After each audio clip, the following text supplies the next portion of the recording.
মানসিকভাবে শক্তিশালী হওয়া বলতে বোঝায় চাপ, দুঃখ, ব্যর্থতা বা অনিশ্চয়তার মাঝেও নিজেকে স্থির রাখা, সঠিক সিদ্ধান্ত নেওয়া এবং ইতিবাচকভাবে এগিয়ে যাওয়ার ক্ষমতা। এটি শুধু আবেগ নিয়ন্ত্রণ নয়, বরং নিজের চিন্তা, আচরণ ও প্রতিক্রিয়াকে সচেতনভাবে পরিচালনা করার ক্ষমতা।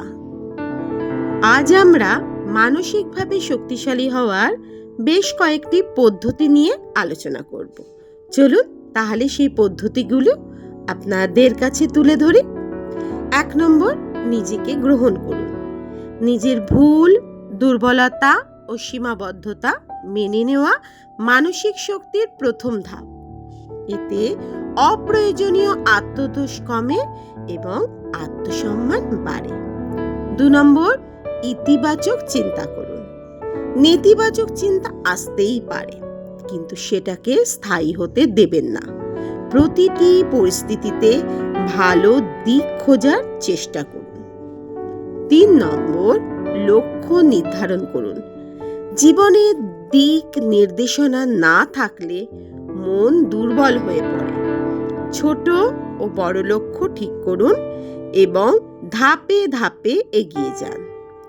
4 নম্বর, সমস্যাকে চ্যালেঞ্জ হিসেবে নিন। সমস্যা এড়ানোর বদলে তা থেকে শেখার চেষ্টা করুন। প্রতিটি চ্যালেঞ্জ আপনাকে আরো শক্ত করে তোলে। 5 নম্বর, ধৈর্য ধরুন। তাৎক্ষণিক ফল না পেলে একদম হতাশ হবেন না।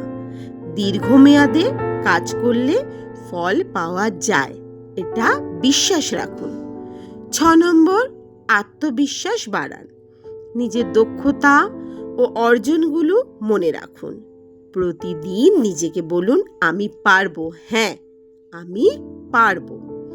7 নম্বর, ভালো অভ্যাস গড়ে তুলুন। নিয়মিত ঘুম, পড়াশোনা, ব্যায়াম এইসব অভ্যাস মনকে স্থির রাখে এবং শৃঙ্খলা তৈরি করে। 8 নম্বর, মেডিটেশন বা ধ্যান করুন।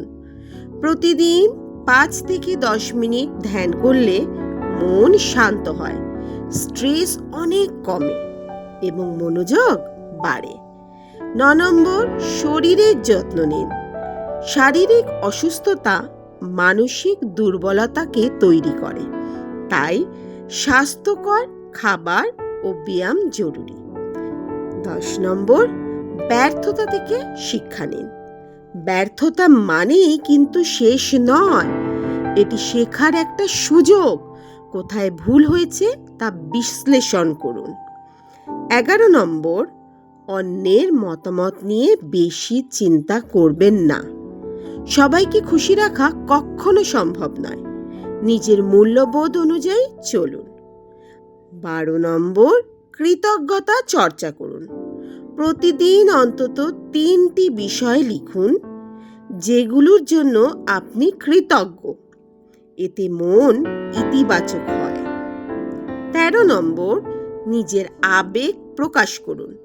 দুঃখ, রাগ বা ভয় একদম চেপে রাখবেন না। চেপে রাখলেই মানসিক চাপ বাড়ে। বিশ্বস্ত কারোর সাথে শেয়ার করুন। 14 নম্বর, ভালো মানুষের সঙ্গে মিশুন। নেতিবাচক মানুষ আপনাকে দুর্বল করে, আর মনে রাখবেন, ইতিবাচক ও সহায়ক মানুষের কাছাকাছি গেলে মন সবল হয়। 15 নম্বর, সময় ব্যবস্থাপনা শিখুন। সময় ঠিকভাবে ব্যবহার করলে চাপ অনেক কমে যায়। কাজের তালিকা তৈরি করুন এবং অগ্রাধিকার দিন। 16 নম্বর, নিজেকে সময় দিন। সব সময় ব্যস্ত না থেকে নিজের জন্য কিছু সময় রাখুন, এটি মানসিক ভারসাম্য বজায় রাখে। 17 নম্বর, নতুন কিছু শেখার চেষ্টা করুন।